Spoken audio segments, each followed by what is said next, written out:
बंधुओं, गैया जिस समय बालक को जन्म दे रही हो, बछड़ा बछिया को जन्म दे रही हो और वो बालक पूर्ण रूपेण बाहर ना आया हो, उस समय यदि गैया की परिक्रमा कर ली जाए तो पृथ्वी परिक्रमा का फल प्राप्त होता है। क्यों? क्योंकि गैया दो मुखी हो जाती है। एक मुख तो आगे को है, और जब बालक को जन्म दे तो दूसरा मुख भी प्रकट हो जाए, तो दो मुखी गैया है जाए। वह समय यदि गैया की परिक्रमा कर ली जाए तो पृथ्वी परिक्रमा का फल प्राप्त होता है। ठाकुर जी के श्री अंग से तीन प्रकट हुए हैं, तीन भाव। पहला अग्नि, दूसरा विप्र ब्राह्मण, और तीसरा गौ माता। ये तीनों ठाकुर जी के श्री अंग से प्रकट हैं। इसलिए संत जन हाथ जोड़ जोड़ करके, रो रो करके आपसे प्रार्थना करते हैं कि गौ सेवा में आगे आइए, गौ रक्षक बनिए, गौ सेवक बनिए। आज रक्षक तो बन जाते हैं, सेवक नहीं बन पाते। गैया की रक्षा की भावना तो लोगों के मन में आ जाती है कि भाई गौ रक्षा होनी चाहिए, गैया बचनी चाहिए, पर सेवक नहीं बन पाते। घर में अन्य अन्य प्रजाति के जानवरों को रखने की सामर्थ्य हमारे पास हो जाती है, पर जो आंगन में डोलनी चाहिए, जो मंदिर में बैठनी चाहिए, जिसका स्थान हमारे कमरे तक भी होना चाहिए, उसको हमने एक दूर बाड़े में रख दिया, गौ माता। पूरे ब्रह्मांड में एकमात्र गौ ऐसी है जिसका मल पवित्र होता है, बाकी संसार में किसी का भी मल पवित्र नहीं होता।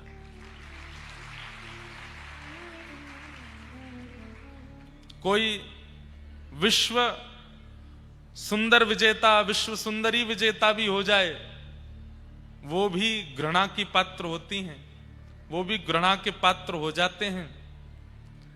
हमारे यहां बड़े बड़े लोग अपने अपने शरीर को, अपने रूप को, अपने ऐश्वर्य को, अपने वैभव को बढ़ाने में लगे हैं, परंतु क्या वो मल नहीं है उनके अंदर? उनके अंदर भी मल है, और वह भी स्पर्श योग्य नहीं है। मल का मतलब केवल एक ही बात मत समझा कीजिए, मल हमारे 9 द्वारों से मल ही निकलता है, नेत्रों से भी, नासिका से भी, मुख से भी, कानों से भी, गुप्त इंद्रियों से भी, सब जगह से मल ही प्रकट होता है। कुछ नहीं तो शरीर मल, तो यहां से भी मैल ही निकलेगा, मल ही निकलता। हम मल के ही हम भान हैं, ये समझ लीजिए। परंतु एकमात्र गौ माता ऐसी है, आप कितनी भी महंगी कालीन बिछा दीजिए, देवता के घर में पूजा करनी पड़ेगी तो आवाहन करना पड़ेगा, अक्षत छोड़ना पड़ेगा, देवता की मूर्ति प्रतिष्ठित करनी पड़ेगी। पर गौ गोबर की सामर्थ्य है कि कहीं उसका लेपन कर दीजिए, देवताओं का आवाहन करने की आवश्यकता नहीं, देवता खुद आते हैं, आकर के बैठते हैं, स्पर्श करते हैं।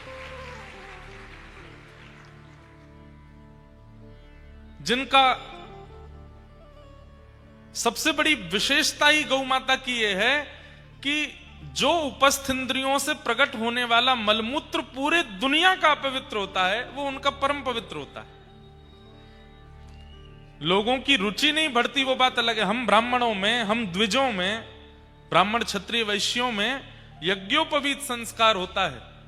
यज्ञोपवीत पहनने का तब तक अधिकार नहीं है जब तक हम पंचगव्य का सेवन ना कर लें। पंचगव्य में गोबर भी थोड़ा सा सेवन किया जाता है। हमारे यहां नियम है कि हम लोग विदेश कथा करने के लिए जाते हैं, तो विदेश से आते ही भारत में जब यहां व्यासपीठ पर बैठेंगे उससे पहले हमको पंचगव्य पीना पड़ता है। क्यों? क्योंकि विदेश, वहां पर सामग्रियां शुद्ध नहीं है, पवित्र नहीं है, देसी गौ माता वहां पर नहीं है, उसका गौ गोबर घी नहीं है, और हम लोग कितने दिन वहां रह करके प्रवचन आदि करके आए हैं। तो भारत आते ही पहला तो पंचगव्य सेवन, दूसरा जनेऊ परिवर्तन, ये 2 काम करने पड़ते हैं। पर हम लोग कहते हैं कि विदेशों में गौ हत्या होती है, अब तो भारत में भी होने लगी है, अब क्या करें? मतलब कितना भी बड़ा अपराधी व्यक्ति क्यों ना हो, उसको पूजा में बैठने का अधिकार तब तक नहीं है जब तक पंचगव्य का सेवन ना कर ले। इसलिए पंचगव्य सेवन हमारे शास्त्रों में प्रधान रूप से बताया गया, जिसमें गौमूत्र, गौ गोबर, दूध, घी और दही, इनका मिश्रण किया जाता है। 5 रत्न गैया के, और उसका सेवन किया जाता है। थोड़ा सा दोने में लेकर के उसका सेवन करते हैं। उसके बाद आप इतने पवित्र हैं कि आपको ठाकुर जी भी स्पर्श कर सकते। अभी बद्रीनाथ में कथा हो रही थी तो वहां एक संत हमको मिले, वो वहीं रह करके भजन करते हैं। तो मैंने उनसे पूछा, एक बंधुओं एक नियम बनाइए, कभी भी किसी तीर्थ में जाओ, कभी भी किसी धाम में जाओ, आप अपने कोटा में भी रहते हो, संतों को ढूंढ ढूंढ करके चुपचाप बिना प्रचार के उनके पास जाके थोड़ी वार्ता किया करो, उनसे उनके नियम पूछा करो, उनसे कुछ उनके अनुभव पूछा करो, बहुत कुछ प्राप्त होता है। हमारे पास तो जो कुछ भी है संतों का ही है। तो बद्रीनाथ में एक महापुरुष के पास हम गए और हमने जाके पूछा, मैंने महाराज जी बहुत देर बात होती रही, आप कैसे रहते हैं, क्या पाते हैं? तो बताए हिमालय में एक जड़ी बूटी होती है, उसको पा लेते हैं तो कम से कम 10 दिन भूख नहीं लगती, बस पानी पी लो उसमें काम चल जाता है। एक बूटी होती है उसका सेवन कर लो तो उससे जाड़ा नहीं लगता, बिना वस्त्रों के भी बर्फ में रहा जा सकता है। पर उन बूटियों को केवल रह करके संसारी उपभोग करेंगे तो एक रात में मृत्यु निश्चित है। उसके बाद तो योग, तप, जप, ब्रह्मचर्य, इनका पालन करना जरूरी है, नहीं तो वो जड़ी बूटियां भीतर जाएंगी तो नष्ट कर देंगी। तो ऐसे वो भूख पर विजय प्राप्त करते हैं, ऐसे वो निद्रा पर विजय प्राप्त करते हैं, सर्दी पर विजय प्राप्त करते हैं। तो सब बातें होती नहीं। अंत में मैंने धीरे से पूछा, मैंने महाराज जी बद्रीनाथ को हमारे शास्त्रों में एक नाम से और कहा जाता है, अनुभव भूमि। क्या नाम? अनुभव भूमि। अगर ठाकुर जी का, देवताओं का, गंधर्वों का अनुभव किसी व्यक्ति को बिना जप, नियम, तप, अनुष्ठान के अगर कहीं होगा तो बद्रीनाथ में हो जाएगा। आपने तप भी ना किया हो, आपने जप भी ना किया हो, आप केवल बद्रीनाथ में 15-20 दिन रहने लगो, डोलते डोलते डोलते आपको कभी ना कभी कोई ना कोई अनुभव तो होगा। वहां अनुभव होते हैं। तो हमने महाराज जी से पूछा, मैंने महाराज जी आपको कभी कोई अनुभव हुआ? तो महाराज जी कहते हैं एक बार हुआ। हमने कहा उसके बाद क्यों नहीं हुआ? तो उन्होंने एक बात कही और वो मेरे मन में ऐसी मतलब खलबली सी हुई उस बात को सुनकर के। वे कहते हैं, ध्यान से सुनिएगा, कि देव पुरुषों को, ऋषि पुरुषों को और भगवत प्राप्त जो हो जाते हैं उनको हम मानवों से घृणा होती है। हम मानवों का आचरण, हम मानवों का भोजन, हम मानवों की रहनी सहनी, वार्ता, हृदय की स्थिति, वो सब दूर से देखते हैं। और दूर से देख करके, अब शब्द तो उन्होंने ऐसा कहा जैसे कई जीव ऐसे हैं, जानवर ऐसे हैं जिनको देख करके हमें घृणा होती है, ऐसे ही हमको देख करके उनको घृणा होती है। और दूसरा, हम लोगों से उनको दुर्गंध आती है, इसलिए देवता हमसे दूर ही रहते हैं। दुर्गंध आती है हम में से। हम चाहे कितना भी इत्र लगाएं, परफ्यूम लगाने वालों से तो हजारों किलोमीटर दूर रहते हैं ठाकुर जी। इत्र लगा लो, ठाकुर जी को निवेदित करके चंदन लगा लो, पर अल्कोहल युक्त जो परफ्यूम होते हैं, बहुत लोग लगाते होंगे, वो लोग आज मेरे को हो सकता है कोस भी नहीं हो, परंतु ये बात सत्य है। अगर आप ठाकुर जी का बनना चाहते हैं जीवन में तो ये बातें लागू हैं। वैसे संसार के खूब बढ़िया बढ़िया बने रहो, कोई दिक्कत नहीं है। जो ठाकुर जी की सेवा करता है उसको सुगंधी लगाने की आवश्यकता नहीं। क्यों? ठाकुर जी को जब लगती है तो उसको भी लग जाती है। ठाकुर जी को जब इत्र लगाया गया तो वही इत्र प्रसादी उसको भी लग जाती है, तो उसको अलग से लगाने की आवश्यकता नहीं। पर वास्तव में अगर मानव किसी सुगंधी का प्रयोग ना करे तो उसकी खुद की पत्नी, खुद के बच्चे भी उसके पास नहीं आवेंगे। इतनी दुर्गंध है हम लोगों के शरीर में। ये तो हमने बड़े पलस्तरों से अपने आप को छुपा रखा है, बहुत बढ़िया बढ़िया बन के घूमते हैं, पर वास्तविकता तो हम लोग इतने पवित्र नहीं। तो देवताओं को मानवों से दुर्गंध आती है, इसलिए वो दूर रहते हैं, स्पर्श नहीं करते। और कहीं मानवों का बहुत झुंड पहुंच जाता है ना, देवता वहां से फिर प्रस्थान कर जाते हैं, बोले कि ओहो अब ये रहने लायक नहीं बची ये जगह। लेकिन अगर मानव पंचगव्य का सेवन करता है, थोड़ा सा गौ गोबर, थोड़ा सा उसमें गौमूत्र, थोड़ा दूध, घी, दही और इसका मिश्रण करके पंचगव्य बना करके और ठाकुर जी के सन्मुख बैठ करके स्नान ध्यान करके नित्य सेवन करता है, कुछ समय बाद उस व्यक्ति के अंदर से जो हमारे प्रश्वेत की दुर्गंध होती है वो आनी भी बंद हो जाएगी। ये सामर्थ्य केवल और केवल भारतीय वेद लक्षणा गौ माता के गोबर और गौमूत्र और पंचगव्य के सेवन से संभव है। हमारे व्रज में आओ, ऐसे ऐसे महापुरुष अंदर रहते हैं कंदराओं में, गिरिराज जी की अंदर रहते हैं जंगलों में, और आप उनके यहां बैठेंगे आपका उठने का मन नहीं करेगा। उनकी त्वचा का स्पर्श करेंगे ऐसा लगेगा कौन सा ब्यूटी पार्लर है जो इनको इतना सुंदर बनाता है। वो किसी सुगंधी का प्रयोग नहीं करते, किसी क्रीम का प्रयोग नहीं करते, किसी प्रकार के साबुन का प्रयोग नहीं करते। कैसे इतने सुगंधित हैं? पंचगव्य का सेवन करते हैं। सोचिए, गैया जानवर नहीं है, गैया मैया भी है, लेकिन उससे भी पहले गैया वैद्य है। गाय वैद्य है, एकमात्र ऐसा जीव है इस संसार में जो ऑक्सीजन लेती है और ऑक्सीजन ही देती है, कार्बन डाइऑक्साइड नहीं आता गैया से। 1 किलो घी का अगर हवन कर दे व्यक्ति तो उससे भी ओजोन लेयर और ना जाने पर्यावरण में कितनी शुद्धि हो जाती है। सब कुछ तो हमें देती है गैया, पर हमने गैया के मूल्य को नहीं समझा। गाय की ऐसी स्थिति कर दी कि आज भारत में जो भी धर्म में ह्रास हो रहा है, परिवारों में ह्रास हो रहा है। कल यहां के सब हमारे संघ के प्रांत प्रचारक गण और आदि सब लोग आए थे। ये लोग इतना परिश्रम कर रहे हैं, घर घर जाकर के लोगों को चेता रहे हैं, हिंदुत्व के बारे में बता रहे हैं, कुटुंब संबोधन संवर्धन सबके विषय में कह रहे हैं। ये सब आवश्यक नहीं था हमारे लिए, क्यों होने लगा? क्योंकि भगवान के द्वारा प्रदत्त की गई सबसे पहली निधि गैया का हमने अपमान किया, गाय की हमने स्थिति नहीं जानी। उनसे ज्यादा योग्य उन जीवों को मान लिया जो मांसाहारी हैं, उन जीवों को मान लिया जो एक जगह विष्ठा कर लेते हैं तो वहां पर 100 बार ब्राह्मण जाकर के यज्ञ करेगा तब वो स्थान पवित्र होता है। उनको तो हम अपने बेड पे सुलाते हैं। और मैं बहुत बोलूंगा तो कई कथा मेरी सुनने वाले लोग भी और कराने वाले लोग भी, लेकिन मुझे इससे चिंता क्यों होनी चाहिए? 28 प्रकार का एक नरक है, उस नरक में जाना पड़ता है उस जीव को इतना ज्यादा अपने समीप रखने से।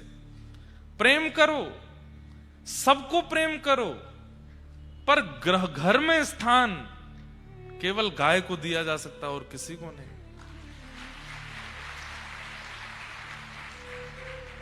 अब हमारे एलन ग्रुप वाले, हमारे मानधना परिवार ने ये जो गैया आज जिनका हम पूजन कर रहे थे, इनको क्या बोलते? कुन्नूर? क्या नाम है इनका? हाँ, कुन्नूर, पुन्नूर,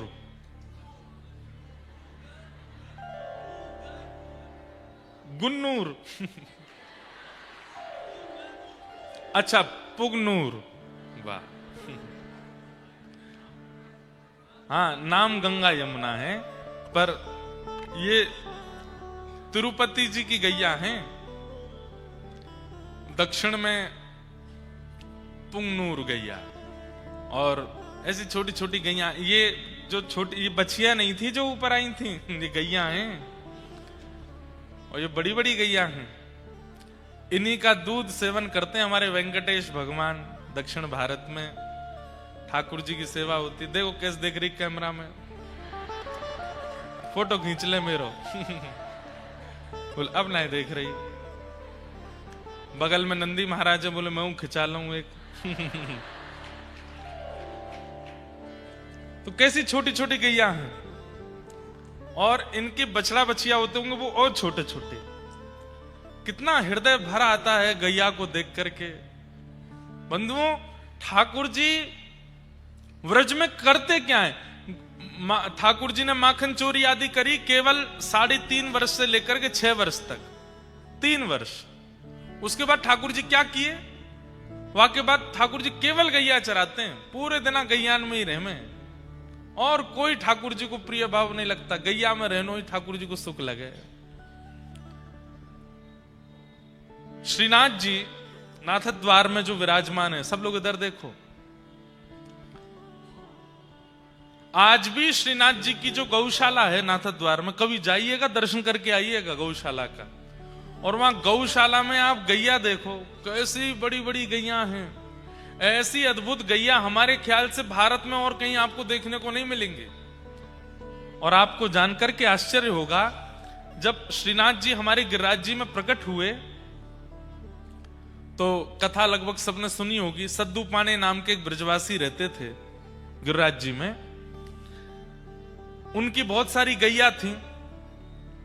उनमें से एक गैया ऐसी थी, उसके दुग्ध में सुगंधी आती थी, और वो गाय सद्दू पाने को अति प्रिय। और यही होता था, उसके जन्म लेने वाली बछिया के दूध में भी सुगंधी आती थी। तो कई लोग तो अपने घर में पूजन आदि करते तो सद्दू पानी से जाकर के दूध लेकर के आते वही गैया को, क्योंकि सुगंधित दूध है, वहां से ठाकुर जी को अभिषेक करेंगे। एक समय आया, वो गैया चरवे के काजे वन में जावे, गिरिराज जी पे जावे और लौट के आवे तो वहां के दूध नहीं। सद्दू पानी ने 4-5 दिन तो प्रतीक्षा करी। वहां के बाद ये दूध देनो क्यों बंद कर दियो? लगे कोई बड़ी प्रसिद्ध गैया है, कोई निकाल ले तो हो चोर।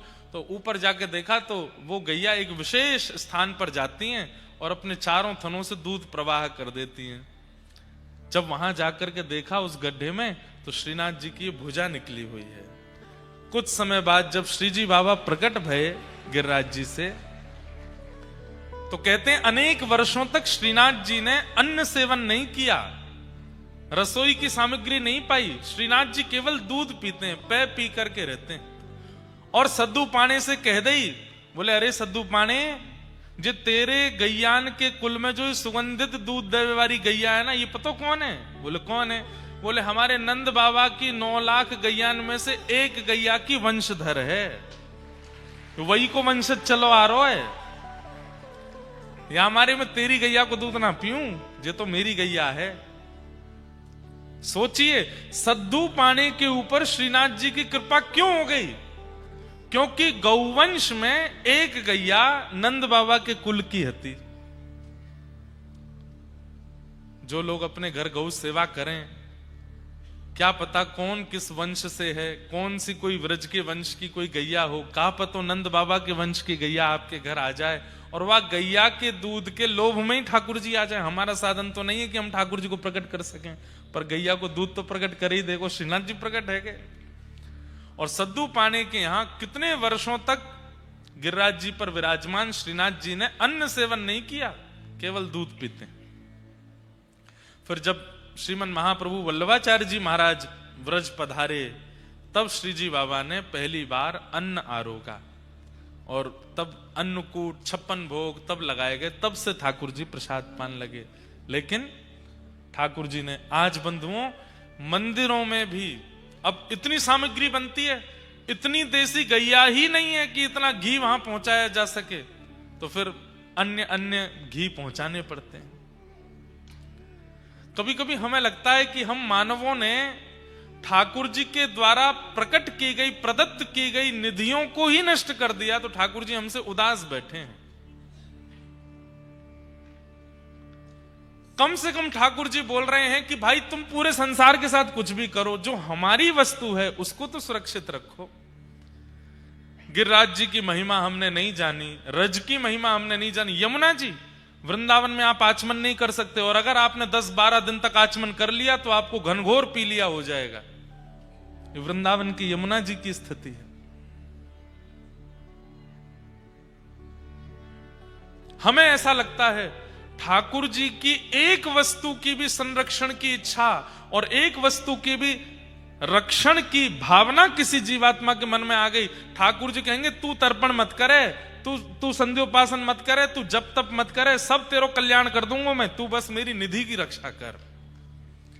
गौ सेवा करने वाले गौ रक्षकों को, गौ सेवकों को पिंडदान आदि करने की वो तो विधि है, करना ही चाहिए, विधि से तो करो। पर हमें ऐसा लगता है कि जब वो गौ रक्षा गौ सेवा का संकल्प लेते हैं ना, ठाकुर जी कहें तेरे सबरे पितृ मुक्त है गए, तेरे आगे आने वाली सबरी पीढ़ी मुक्त है गई, और तू तो मुक्त है ही गए हो, क्योंकि तेने मेरी निधि की रक्षा करी है। आज गोपाष्टमी है, आज गैया का प्राकट्य हुआ ठाकुर जी से, और गैया से प्रकट हुआ गोलोक धाम, जो कि ठाकुर जी का नित्य धाम है। जैसे वैकुंठ, साकेत और गोलोक, गोलोक का प्रादुर्भाव कहां से हुआ? गैया से हुआ। ऐसी गौ माता कृपा कर रही हैं। आज गोपाष्टमी है, कल भी गोपाष्टमी है। ठाकुर जी का मधुर श्रृंगार करो, गैयान की जाकर के सेवा करो, खूब आरती करो, वंदन करो, और बंधुओं गैया में ही गोपाल जी देखो, और उसी भावना से गैया की सेवा में लग जा। आप अनुभव करेंगे घर में विराजमान करके ठाकुर जी की सेवा करने का जो फल मिलता है वो केवल गैया की सेवा करने मात्र से प्राप्त हो जाएगा। ऐसी गौ माता है। तो गैया के ठाकुर जी के अंग से गौ, ब्राह्मण और अग्नि तीनों प्रकट हुए, और तीनों का गोत्र भी एक ही है। ऐसी गैया को हम प्रणाम करते हैं आज जिनका प्राकट्य हुआ। गोपाष्टमी का दिन था, छोटे से लाला रोन लगे। मैया बोली लाला तू काई को रो रहा है? मैया तू मुझको छोटी छोटी बछिया बछड़ाने दे दे, मैं उनको चरावे जाऊं, पर अब मेरा मन है रो कि मैं गैया चरावे जाऊंगा। अब मैं बड़ो है गो, 6 वर्ष के हो गए ठाकुर जी। इतना सुंदर वर्णन है श्रीमद् भागवत जी में ठाकुर जी की गौचारण का। ठाकुर जी रो रहे हैं। यशोदा मैया बोली लाला तू नेक सो है, गैया चरावे के काजे जाएगो, कहीं गैयान के खुरन के नीचे आए गए तो? ठाकुर जी बोले नाए आऊंगो मैया, ये सबरी गैया मुझे बहुत प्रेम करें, मुंह पे नाए चढ़ेंगी, आज तू मुझको गैया चरावे जान दे। नंद बाबा आए, आकर के देखी लाला रो रो है। ठाकुर जी से कही, बोले लाला काय को रो रो है? बाबा मैं गैया चरावे जाऊंगो, अब मैं बछड़ा बछिया ना चराऊंगो, अब मैं बड़ो है गो। बंधुओं रास, आज रास की कथा है। रास बिहार शरद पूर्णिमा पे हुआ गोपियों के साथ, लेकिन बाकी के पूरे वर्ष ये गौचारण जो ठाकुर जी करते हैं, गैयाओं के संग रास बिहार करते हैं ठाकुर जी। कभी कोई गैया पे लटक जाएंगे, कभी कोई गैया के थन को पान कर लेंगे, कभी कोई गैया को अपने हृदय से लगाएंगे, कहीं कोई गैया के ऊपर ऐसे हाथ फेरेंगे, कोई गैया के ऊपर सो जामे ठाकुर जी। गैया चल रही है, ऊपर ठाकुर जी पौड़े भये हैं, धीमे धीमे गैया भी ऐसे चले कि लाल जी गिर नहीं जाए कहीं नीचे। इतना प्रेम ठाकुर जी गैया से करें। नंद बाबा आए, बोले लाला गैया चरावे को? रुक जा, कुल पुरोहित से पहले समय तारीख निकलवा लूं, एक मुहूर्त निकलवा लूं। श्री सांडिल्य मुनि पधारे। नंद बाबा ने निवेदन कियो, हे मुनिवर, लाला जिद कर रो गैया चराऊंगो, आपने एक पत्रक देख करके बताओ कौन सी बढ़िया तिथि है, शुभ मुहूर्त निकालो। बंधुओं उस समय पे और कोई व्यापार नहीं था, या तो खेतीबाड़ी या फिर गैया चराओ, गैया के दूध घी आदि उनको विक्रय करो, उससे ही घर चलते थे। एक प्रकार से आज बड़े बड़े बिजनेसमैन के बच्चे जब उनका बिजनेस संभालते हैं तो बहुत उनको शाबाशी देते हैं। ऐसे ही गौ पालकन के बालक जब गैया पालवे लग जाते और गौ चारण करने लगते तो बहुत बड़ा उत्सव मनता था ब्रजमंडल में। भैया इनको लाला सुगड़ है गयो, अब गैया चरावे को। ब्याह संबंध होते थे तो लड़की वाले पूछते लड़का खाकर है। अजी हमारो छोरा तो सवेरे उठ के स्नान ध्यान करके 8:30 बजे गैया ने लेके निकल जाए। 8:30 बजे निकल जाए? हाँ। कितनी गैया हैं? बोले 1000 गैया, कोई के 5000 गैया। नंद बाबा के तो 9 लाख गैया। तो जितनी ज्यादा गैया और जितना बढ़िया गौ सेवक उतना बढ़िया छोरा। जैसे आज यूं के है ना कि वो चार्टेड अकाउंटेंट है, डॉक्टर है, बहुत बड़ा इंजीनियर है, आदि आदि। तो घर वाले लोग फिर बाकी की चीजों को नजरअंदाज भी कर देते। ठीक है, घर भले ही बड़ा नहीं है लेकिन बेटा डॉक्टर तो है, ब्याह कर दो। ऐसे ही पुराने समय में सोचते थे भले ही खप्पर छप्पर के घर हैं लेकिन गैया चरावे लाला, ब्याह कर दो। छोरी भी अपनी सखीन ते मिले, बोले अरे मेरो ब्याह पक्को है गो है। कौन ते भाव? गैया चरावे नंदगाम में। अच्छा गैया चरावे, अरे बड़े ऊंचे घर में जा रही है। आज गऊ चराने वाले को बड़ा ऐसा समझ लिया गया है। अरे ये हमारे भारत का सबसे प्रथम व्यापार था गौ चारण करना, और सबसे श्रेष्ठ व्यापार था। गैया चराते हैं, घी निकालते हैं, दूध निकाल, फिर उनका विक्रय करवाते हैं। ऐसे ही घर चलते हैं। तो एक प्रकार से गैया चराने को मतलब है कि अब सुगड़ है गयो लाला। दूसरी बात, दाऊ दादा तो बड़े हैं, वो नंद बाबा के संग गैया चरावे जामे। एक दिन दाऊ दादा बोले लाला अब मेरो तो तोते पहले ब्याह है जाए को। ठाकुर जी बोले काय को? अरे तू ना जाने ब्याह करवे वाले सबसे पहले यूं ही पूछे गैया चरावे कि नहीं। मैं तो जाऊं गैया चरावे, तू तो बछड़ा बछिया चरावे। छोरी वाले आमे भी हैं तो यूं सुन के कि बछिया चरावे सो चले जाए। वही रात ठाकुर जी रोए, बोले मैं गैया चराऊंगा अब। क्यों? मेरो ब्याह होएगा तब। दूसरे दिन सांडिल्य मुनि पधारे। नंद बाबा बोले आप पत्रक देख के बताओ, शुभ मुहूर्त निकालो, लाला गैया चरावे को। सांडिल्य मुनि बोले नंद बाबा तुम्हारो लाला तो बड़ो अद्भुत है। बोले क्यों? बोले मुहूर्त देख के ही रोवे। क्यों? बोले आज ही मुहूर्त है गैया चरावे को, आज गोपाष्टमी है। बोले ऐसा लाला है मुहूर्त देख के ही रोवे। आज गोपाष्टमी को मंगल दिन है, आज के दिन ही गैया मैया को प्रादुर्भाव भयो। तो अब लाला सो पूजन कराओ और पूजन कराए करके आज लाला को गैया चरावे भेज दो। आहा, ठाकुर जी आनंद में भर गए। बोले अब हम गैया चरावेंगे। और ठाकुर जी सबसे पहले तो यशोदा मैया नंद बाबा के साथ में गौ पूजन करने गए। गैया को पूजन किया। सींग में स्वर्ण और चांदी के छोटे छोटे सींग बनवाए करके जो ऊपर के भाग है वहां पर मड़वाए, वहां पर लगवाए। पामन में सुंदर पाजेब पहनाई, जैसे माताएं पहनती हैं वैसे चारों खुरन में पाजेब पहनाई। पाजेब पहना करके फिर हल्दी, चंदन और मेहंदी, इनमें हाथ बोर बोर करके गैया के ऊपर थापे लगा करके सुंदर श्रृंगार कियो। गैया के नेत्रन के पास में सुंदर चंदन की आकृति सो काजल जैसो लगायो है ठाकुर जी ने। वहां के बाद में फिर गैया के सींग के बीच में यहां पे पाग पहनाई। पाग पहना करके वहां में मोती जड़े हैं। सुंदर मैया ने एक साड़ी पहनाई है। ठाकुर जी खूब सारे मोर पिछ लेकर के आए और मोर पिछ लेकर के जो यहाँ पाग बांधी है वह पाग के बीच में खूब सारे मोर पिछ लगा दिए। तो ऐसे मुकुट बन गयो गैया को। इतनी सुंदर गैया को श्रृंगार भयो। फिर मैया ने सुंदर सुंदर लडुआ बनाए, सुंदर खिचड़ी बनाई, सुंदर बड़ी बड़ी रोटला बनाए। सबन को ले जा करके लाला पवा करके आवे।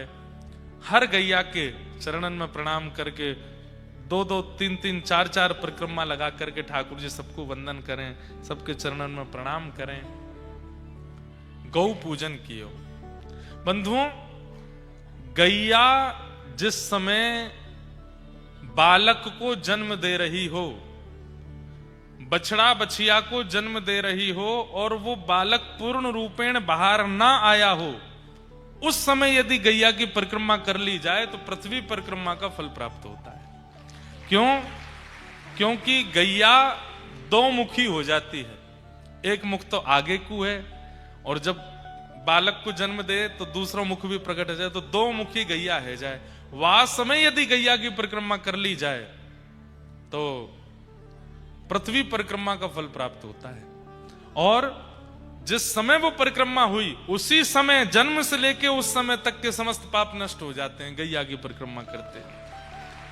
हम कहां तक बताएं, पूरे 7 दिन हमसे गैया की चर्चा सुनते जाओ। और आज जो हम व्यास बने बैठे हैं ना, हमने अपने जीवन में सबसे पहली कथा की द्वारिका में, गुजरात में। और द्वारिका में कथा करने के बाद फिर कथा नहीं हुई। कब तक कथा नहीं हुई? जुलाई में पहली कथा करी, मार्च तक कोई कथा नहीं हुई। लोग बाग जानते ही नहीं थे। पिताजी महाराज बोलते हम किसी से कहेंगे नहीं कि भाई इनकी कथा कराओ, कोई खुद कहेगा तो सुन ले। तो अब मन में ये होता कि किसको सुनाए। रोज अध्ययन करते थे, गुरुजी पढ़ाते थे, तो कभी मैया को बैठा के सुनाते, कभी बहनों को बैठा के सुनाते। और घर वाले लोग जो होते हैं वो ज्यादा घास तो डालते नहीं वो तो उठ उठ के चले जाते, बोले हाँ ठीक है ऐसे बोलते। अब रोज रोज सबको कथा सुनाने बैठा हूं तो सबके किसी के कोई बोर हो गया, कोई किसी का मन भर गया, ऐसे होता।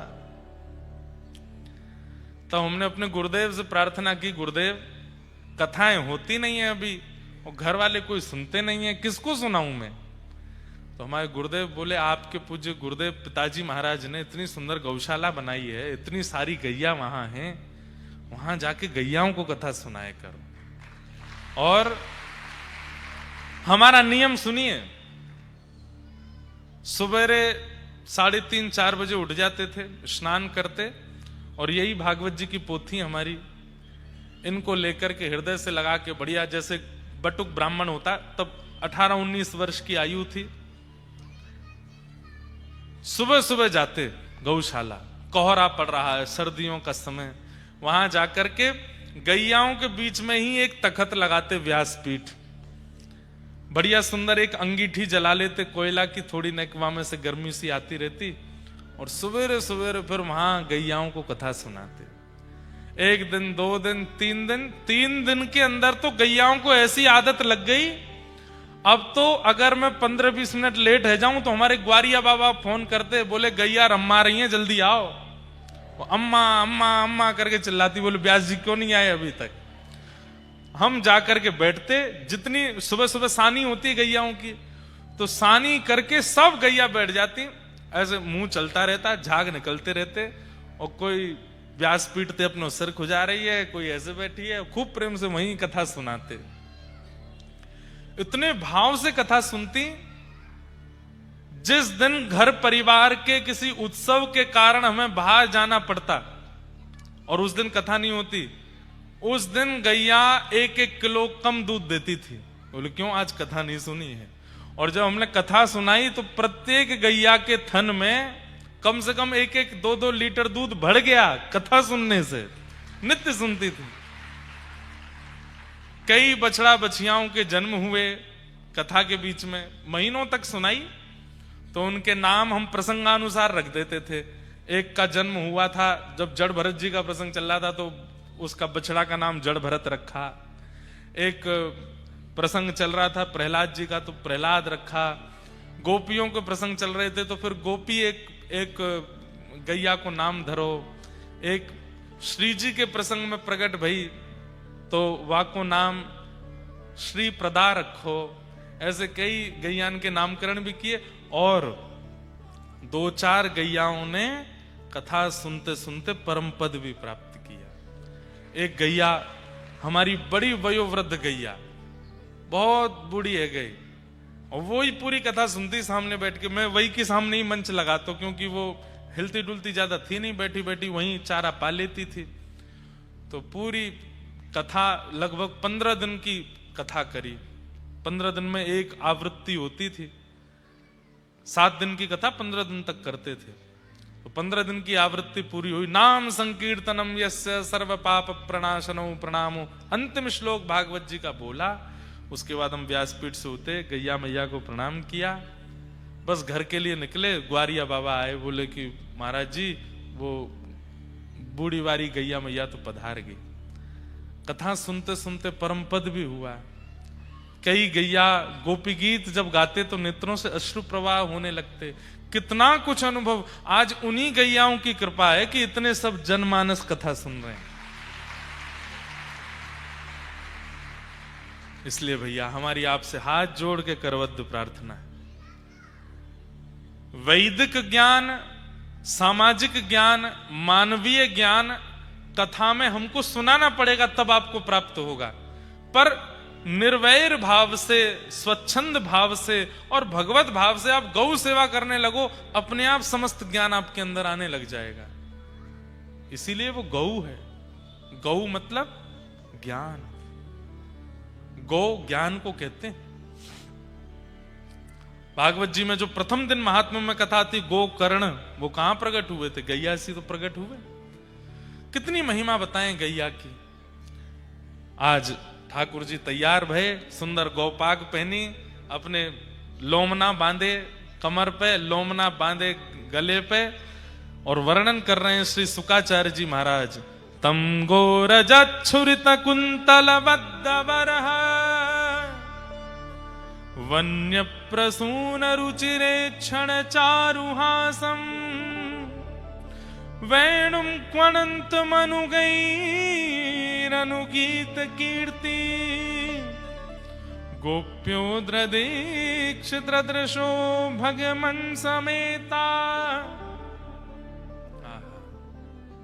बंधुओं, गोपियां कह रही हैं आगे प्रसंग में, बोले मोर मुकुट वंशीधारी देखे, त्रिभंग लली श्याम सुंदर देखे, माखन चोर कन्हैया देखे, लेकिन जाने गौचारण करने वाले कृष्ण नहीं देखे। माने कुछ नहीं देखा अपने जीवन में।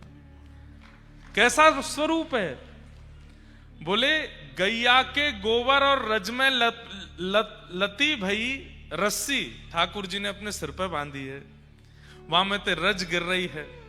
तम गो रजत छुरित कुंतल वद्दवरः, ठाकुर जी के प्रश्वेत के बिंदु, छोटे छोटे पसीना आ गए हैं। गैया की सेवा पूजा करके गौ चरावे जा रहे हैं तो नेक नेक पसीना आ गए हैं। अब उन पसीना में क्या है रोए? तो बोले 9 लाख गैया जब चल रही हैं और सब इतनी उत्साह में, हम ठाकुर जी के बगल में आएंगे, हम ठाकुर जी के बगल में आएंगी, तो उन सबन की रज जो उड़ रही है वो ठाकुर जी सर्वांगीण अंग को स्पर्श करके जहां जहां प्रश्वेत हैं वहां वहां पर जैसे मानो चंदन की बिंदिया लगा लें, ऐसे ठाकुर जी के सुंदर सुंदर यहां पर कपोल पर पत्रावली को श्रृंगार है गयो है। आहा बंधुओं, वृंदावन में जब तक ठाकुर जी रहे सीधे खड़े नहीं हुए, न्यों ही रहे टेढ़े। क्यों? क्योंकि जैसे ही ठाकुर जी अपना एक चरण उठा के दूसरे चरण के बगल में रखे ना, तो सबरे ग्वाला यही ताड़ में रहे कि लाला अपना चरण टेढ़ो करे तो हम नीचे जाए करके सहारो बन जाएंगे। ठाकुर जी ऐसे आ जाए और यहां कोई ग्वाला आ जाए, बाप ऐसे टेक धल ले, परंतु ग्वालान को गैया आने ही ना दे, बात पहले गैया आ जाए।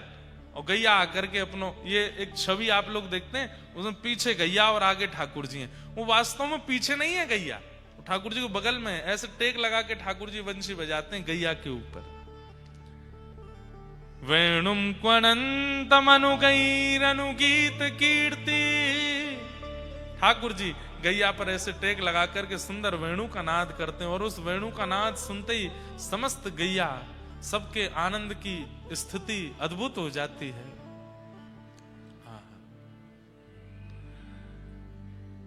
ठाकुर जी गौचारण किए, और आज प्रथम गौचारण करके जैसे ही ठाकुर जी लौटने लगे, संध्या का समय, सब ब्रजनारी गोपियां अपने अपने द्वार पर थाल लेकर के खड़ी हैं। पहली बार गैया चरा के आए लाला, सब ठाकुर जी की आरती कर रही हैं, सब ठाकुर जी को पुष्प वर्षण कर रही हैं। गैया इतनी मानिना है रही हैं, आज इतनो भाग्य अपनो मना रही हैं। क्यों? गोपियां सब गैयाओं को हृदय लगा रही हैं, ठाकुर जी को तो लगा नहीं सकती। अरे तुम कितनी भाग्यशाली, कन्हैया तुम्हारे संग गैया चरावे गए, तुम्हारे ऊपर टेक लगा के बैठे, तुम्हारे ऊपर टेक लगा करके सोए। पूरे ब्रजमंडल में आज आनंद ही आनंद, सब नाच रहे हैं, सब गा रहे हैं, ढोल बजा रहे हैं, नगाड़े बजा रहे हैं। अरे मैया आज लाला गैया चरा के आए हो।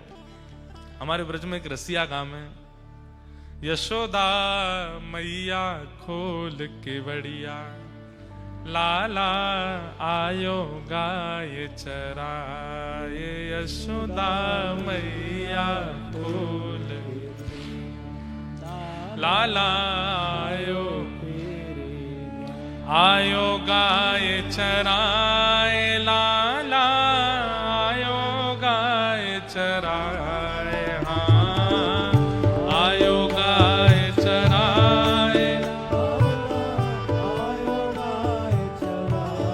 अरे हाँ आयो गाय चराए, लाला आयो गाय चराए, हाँ आयो गाय चराए, लाला आयो गाय चराए। ओ यशोदा मैया खोल के बढ़िया, लाला आयो गाय चराए, यशोदा मैया खोल के बढ़िया, आयो गाय, हाँ यशोदा मैया खोल के बढ़िया, लाला आयो गाय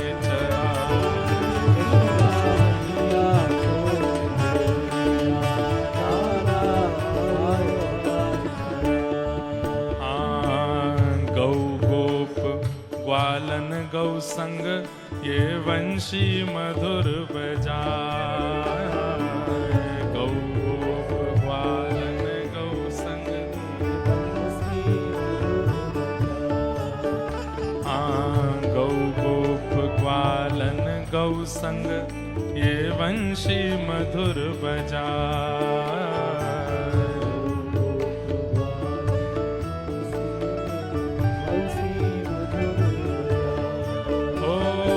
सुन गोपी जन मन हर्षित भई, चढ़ी अटारी आए, हाँ सुन गोपी जन मन हर्षित भई, चढ़ी अटारी, हाँ सुन गोपी जन मन हर्षित भई, चढ़ी अटारी जाए, हाँ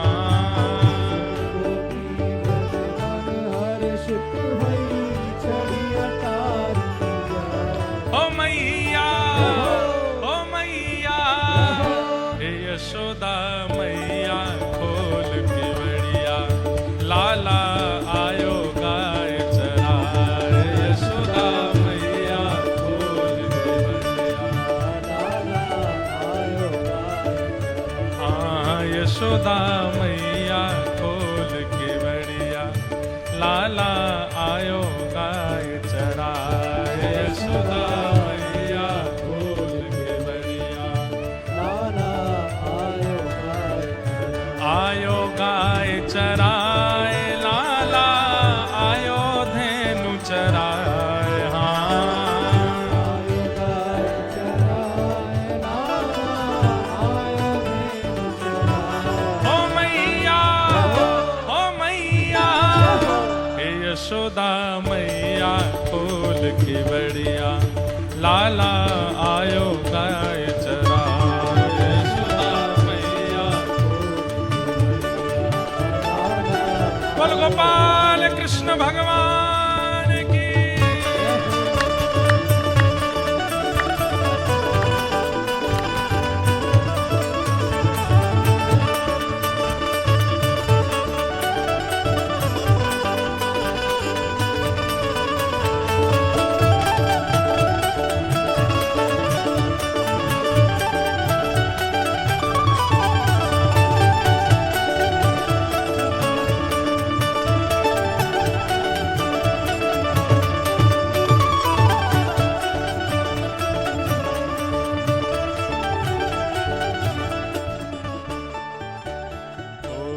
यशोदा मैया करे आरती, फूली नाय समाया, यशोदा मैया करे आरती, फूली नाय समाया,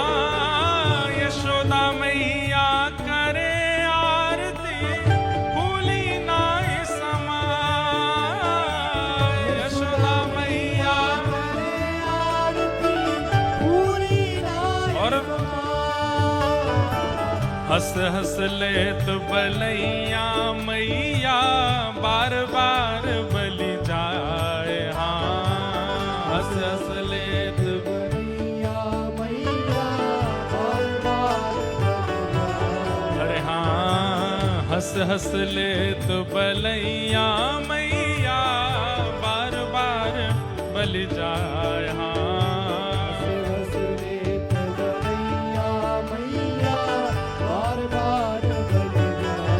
ओ मैया ओ मैया हे यशोदा मैया खोल के बड़िया लाला आयो गाय चराए। यशोदा मैया खोल के बड़िया हे यशोदा मैया खोल के बड़िया लाला आयो गाय चराए। यशोदा मैया खोल के बड़िया लाला आयो गाय चराए।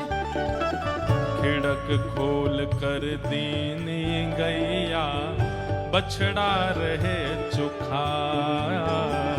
खिड़क खोल दीनी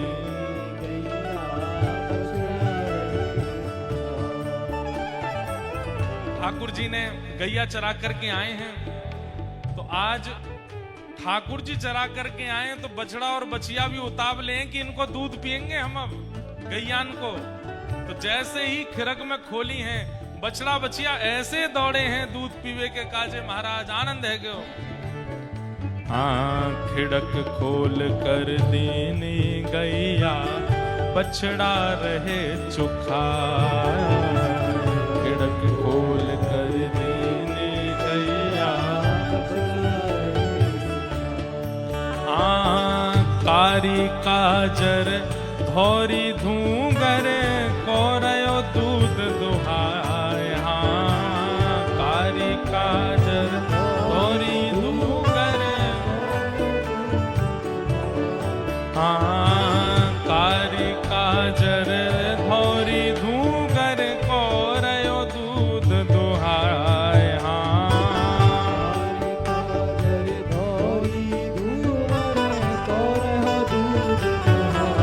अरे मैया ओ मैया ओ यशोदा मैया खोल के बड़िया लाला आयो गाय चराए। यशोदा मैया खोल के बड़िया लाला आयो गाय चराए। हे यशोदा मैया खोल के बड़िया लाला आयो गाय चराए। यशोदा मैया खोल के बड़िया लाला आयो गाय और चराए। देखो इस पद में पूरी गौचारण लीला है।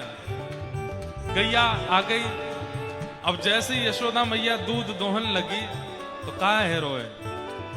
दूध दहाए कहे मन मोहन माखन दे रही मान। दूध दुहाए कहे मन मोहन माखन दे रही। जैसे ही दूध निकारो है ठाकुर जी तुरंत हाथ करके बोले मैया गैया चरा के आए हूं, मुझको तुरंत मक्खन दो, मक्खन खवाओ, आज सबरो बल लग गयो गैया चरावे में। दूध दुहाए कहे मन मोहन माखन दे रही मां। दूध दुहाए कहे मन मोहन माखन तेरी मां। हे सदलोनी तो होए सवेरो पियो दूध अघाए। हाँ सदलोनी तो होए सवेरो। मैया कह रही है लाला सुबह उठते ही 7 लोना मक्खन खावे तू, अब दूध पीवे। अब रोज रोज सुबह शाम मक्खन नहीं चलेगो, वैसे ही इतनो गदमदरा सो है गो है। सुबह सुबह माखन खायो, अब दूध पी। हाँ सदलोनी तो होए सवेरो पियो दूध अघाए। हाँ तो होए सवेरो पियो दूध अघाए। अरे मैया ओ मैया ओ यशोदा मैया खोल के बड़िया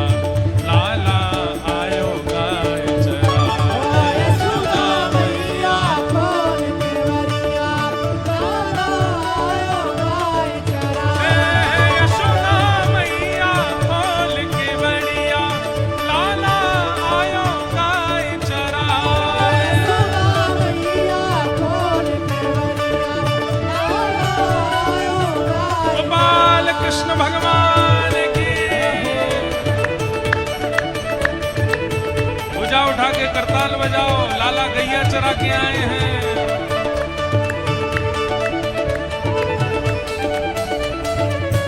बोल बाल कृष्ण लाल की, पूछरी के लौटा की प्यारे।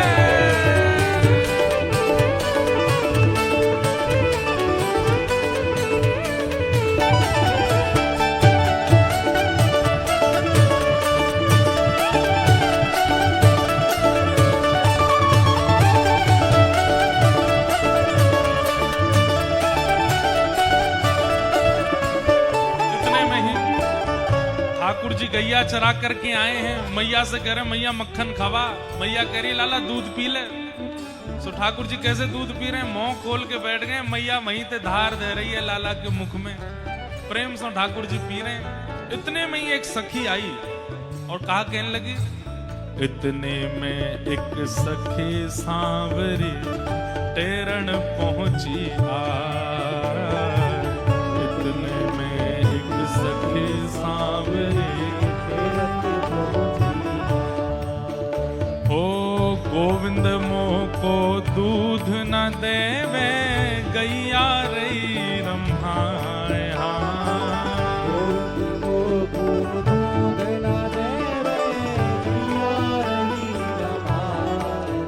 ठाकुर जी से एक गोपी जाके बोली, लाला मेरी गैया रम्मा रही है, मतलब विचलित है रही है, चिल्लाई रही है, दूध नहीं दे रही मोकू।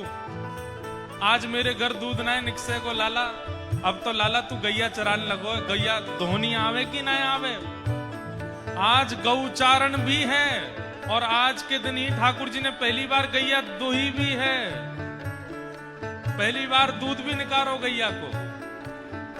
इतने में ही हाँ सखी सांवरी की मनमोहन जाए दुहाई गाय।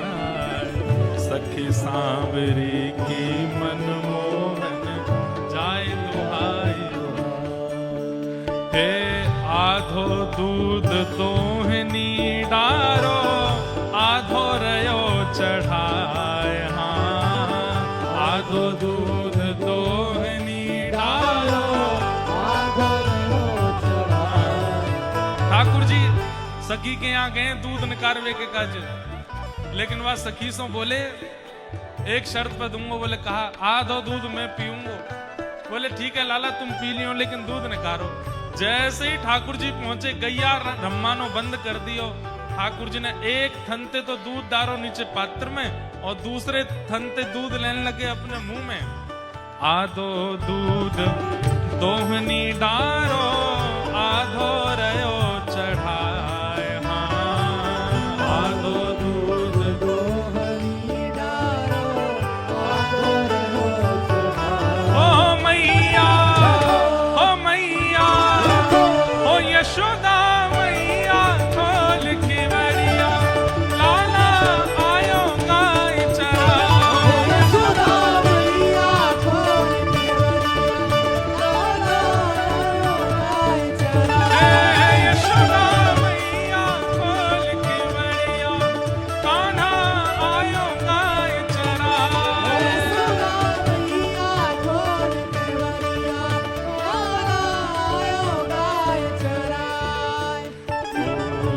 सांवरी कहन लागे मधुर मधुर मुस्कान। सखी सांवरी कहन लागे मधुर मधुर मुस्कान। हे शूर श्याम यशोदा के लाला, नित्य दुहायन जाए।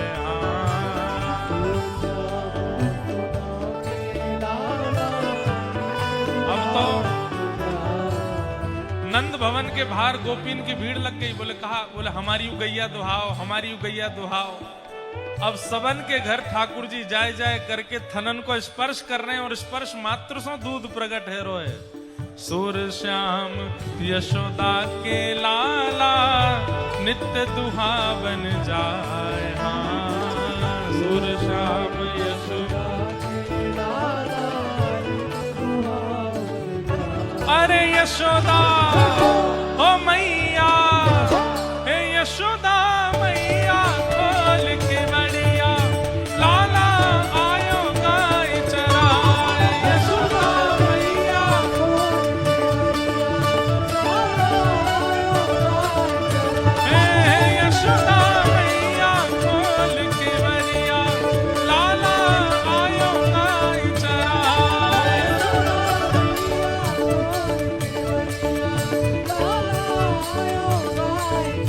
आयो गाय चराए लाला, आयो गाय चराए। हाँ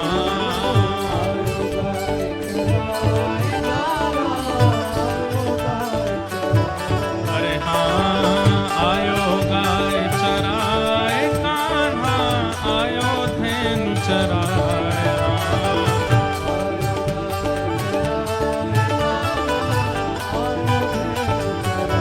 ओ मैया, ओ मैया, ओ यशोदा मैया, खोल के बड़िया, लाला आयो गाय चराए। यशोदा मैया, खोल के बड़िया।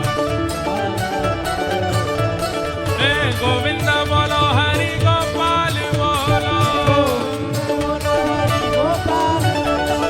गोविंद बोलो, हरि गोपाल बोलो। श्री राधा रमण हरि गोविंद बोलो, श्री राधा रमण हरि गोविंद बोलो। गोविंद बोलो, हरि गोपाल बोलो, हे गोविंद बोलो, हरि गोपाल बोलो। श्री राधा रमण हरि गोविंद बोलो, श्री राधा रमण हरि गोविंद बोलो। हे गोविंद बोलो, हरि गोपाल बोलो, गोविंद बोलो, हरि गोपाल बोलो। हे गोविंद बोलो, हरि गोपाल बोलो, मन गोविंद बोलो, हरि गोपाल बोलो। जय जय श्री राम, जय जय श्री राम, जय जय श्री राम।